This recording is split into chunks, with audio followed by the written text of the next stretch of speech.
बिस्मिल्लाहिर्रहमानिर्रहीम। अस्सलाम वालेकुम। कोरोना वायरस की नई लहर ने पूरी दुनिया में तहलका मचा दिया है। कोरोना वायरस की नई लहर को देखते हुए मुख्तलिफ ममालिक ने कोरोना वायरस के दौरान पहले जो लगाई गई पाबंदियाँ थी उनको दोबारा से दोहराना स्टार्ट कर दिया है। चाइना समेत मुख्तलिफ ममालिक में कोरोना वायरस ये तेज़ी से फैल रहा है।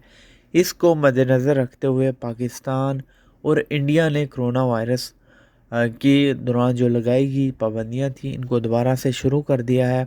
पाकिस्तान के लिए ट्रैवल एडवाइजरी भी नई आ चुकी है, उस पर मैंने वीडियो बनाई हुई है, लिंक आपको डिस्क्रिप्शन में मिल जाएगा। फर्स्ट लिंक होगा, आप वीडियो के राइट साइड पे टाइटल पे क्लिक करेंगे तो पहला लिंक आपको मिलेगा। पाकिस्तान सफ़र करने वाले अफराद वो वीडियो देख के ही सफ़र करेंगे। उसके बाद बात करते हैं इंडिया की। इंडियन गवर्नमेंट जो है उनकी तरफ से भी ऐलान किया गया है कि 5 ऐसे मुल्क हैं, China, Hong Kong, Japan, south Korea, Singapore और थाईलैंड। अगर यहाँ से आप लोग ट्रैवल करते हैं तो आपके पास रैपिड पीसीआर टेस्ट होना चाहिए जो 72 घंटे पहले हो।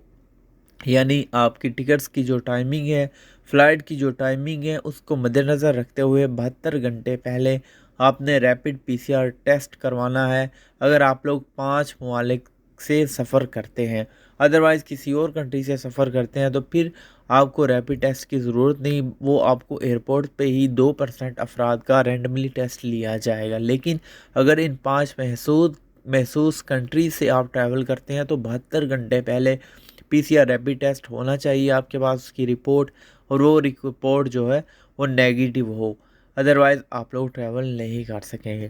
Thanks for watching. इस वीडियो को शेयर कीजिएगा, सोशल मीडिया ऐप्स पे दुआओं में याद रखिएगा। चैनल को सब्सक्राइब कर दें, बेल नोटिफिकेशन पे क्लिक करें और ऑल पे सेलेक्ट करें ताकि कोई भी अपडेट आए आपको नोटिफिकेशन मिलते रहे।